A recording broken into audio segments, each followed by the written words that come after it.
አቶ ታዬ ሆርዶፋ በአንድ ወቅት የተደላደለ ህይወት የተሻለ ኑሮ የነበራቸው ሰው ነበሩ። የህይወት አጋጣሚ ግን ከበሽታ ጋር ተባብሮ የሰው እጅ ያዩ በእድሜያቸው ማምሻ በቦሌ ክፍለ ከተማ የሰቆቃ ህይወትን እንዲገፉ አደረጋቸው። በልመናና በታክሲ ውስጥም በልመናም ሰዎች ይረዱኛል። አጠቃላይ ሰዎች በእርዳታ ነው የምኖረው። በቃ በሰው እርዳታ የሰው እጅ እየጠበቅኩ በዚህ ነው የምኖረው። አቶ ተስፋዬ አያሌውና ወይዘሮ ዙፋን ገብረ መስቀልም ቢሆኑ ተባራሪ ስራዎችን ሰርተው ያብራኮቻቸውን ክፋዮች ለማኖር ደፋ ቀና ቢሉም ህይወት አልሞላም ብላቸው ህፃናት ልጆቻቸውን ይዘው ጎዳና ላይ በመውደቅ የተጎሳቆለ ኑሮን ሲገፉ የቆዩ ናቸው። ስታመም ካቅም በላይ ሆነብኝ ኑሮም ከዛ ሐኪም ቤቱም ስተኛ ቤቱን ልናድስ ነው ልናፈርስ ነው ብለው በላያችን ላይ ያፈረሱ ቤቱንም በቃ በጣም ከፋኝ። ከዛ በኋላ ቤቱንም በላያችን ላይ ያፈረሱት ላስቲክ ለብሼ ጎዳና ላይ ወጣሁ። መከራየት ማልችልም ነበር። ሸራ ወጥራል ላስቲክ እናረጋለን ላስቲኩን ንፋስ ያነሳብናል።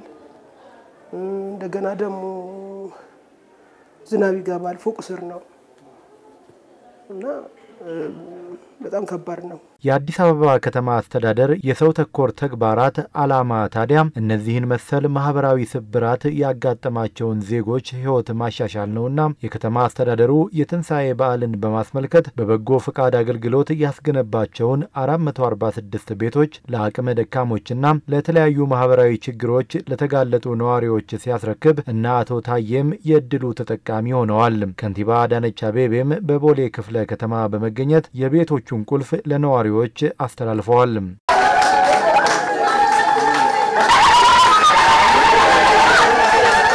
ቤቱ ሳይኔ አሁንም አላመንኩም። እኔም እንደው እንዴት ብዬ ልንገር እንደው በእውነቱ ከሆነ እንዴት ምን እንደማያረግላቸው ብቻ እግዚአብሔር ወይ ምን ታረግልኛለህ ለነሱ እዚህ ቦታ ላይ ተገኝተው ይሄን ታላቅ የሆነ የደስታ ብስራት ሲያበስሩን ዳግም ተወለድኩኝ አሁን ነው ያልኩት። እንደገና ዳግም መፈጠሬን አሁን ገና ነው ያወቅኩት። በቃ ከሞት መውጣት ማለት ነው። ከጎዳና ቤት ውስጥ መግባት ማለት ከሞት መነሳት ማለት ነው። እውነት ለኔም ትንሳኤ ዳግም ትንሳኤ ነው። ለሀገሬ ሰርቼላታለሁ ምንም አይቆጨኝም። ይሄው ሁለታው ታሰረሳ ማገል ያገረገሩበት ለምናንተ እነዚህ ልጆች አለ ይጠብቅሽ። ከዚህ በፊት ስንናገር በየመድረኮቻችን ክብር ጠቅላይ ሚኒስትራችንን ጨምሮ ከምን ሰራው ስራ ሁሉ በላይ ከፍ ብሎ ትልቅ ደስታና እርካታን የሚሰጠን እንደዚህ አይነት እንባዎች ሲታበሱ ትላንት የተረሱት ሲታወሱ የሚገባቸውን በማህበረሰቡ ውስጥ ፍትሃዊ ተጠቃሚነት ያጡና የተገለሉ ተጠቃሚ ሆነው ስናያቸው ርህራሄ የተቸገረን ጠያቂ የሌላቸውን እንደዚህ አይነት የሚፈሱ እንባዎች ሲታፈሱ ማየት ከየትኛውም ስራችን በላይ ያስደስተናል፣ እርካታም ይሰጠናል። ዝቅ ብለን በመለመን በማስተባበር ብዙ አስቸጋሪ ሁኔታዎችን መሻገር እንደምንችል በማመን እየሰራን ነው፣ ውጤታማም እየሆን ነው።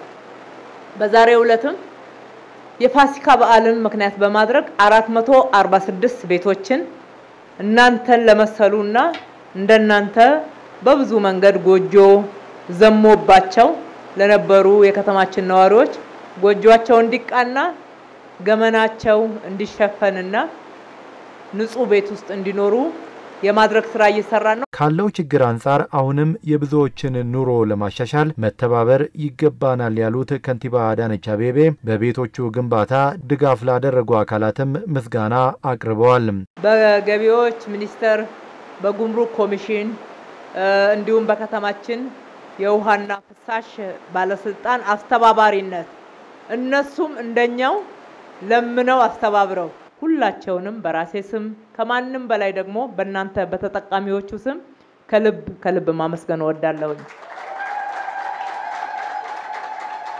በቦሌ ክፍለ ከተማ ለተገነቡ ቤቶች ድጋፍ ካደረጉ አካላት መካከል አንዱ የሆነው የገቢዎች ሚኒስትር ወይዘሮ አይናለም ንጉሴ በአዲስ አበባ ከተማ በሰው ተኮር መርሃ ግብር የሚሰራው ስራ የብዙዎችን ህይወት የለወጠ መሆኑን ተናግረው ወደፊትም ድጋፋችን ይቀጥላል ብለዋል።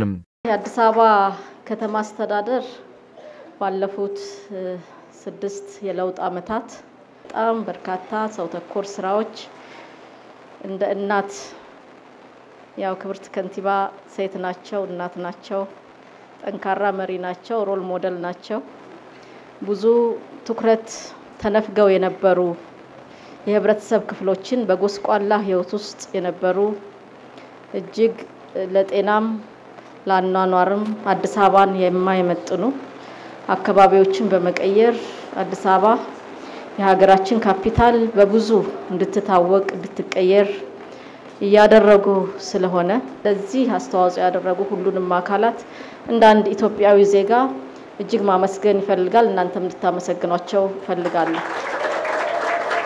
የትንሳኤ በዓልን በማስመልከት በቦሌ ክፍለ ከተማ ብቻ በ117 ሚሊዮን ብር የተገነቡ 65 ቤቶች ለነዋሪዎች መተላለፋቸውን ዋና ስራ አስፈጻሚዋ ወይዘሮ ዓለም ፀሐይ ሽፈራው ተናግረዋል ትንሳኤ በዓልን ምክንያት በማድረግ እንደ ቦሌ ክፍለ ከተማ 65 ቤቶችና በአጠቃላይ 117 ሚሊዮን ብር የሚገመት አቅመ ደካማ ችግረኞችና ለልማት ተነሺዎች የሚስተላለፍ ስለሆነ በዚህ አጋጣሚ እንኳን ደስ አላችሁ ማለት ፈልጋለሁ በአዲስ አበባ ከተማ በበጎ ፍቃድ አገልግሎት እስካሁን 39000 የሚደርሱ ቤቶች ተገንብተው ለአቅመ ደካሞች ተላልፈዋል አንዷ እንባዬ ታበስኩ እኔ ነበርኩ ያለቀስኩ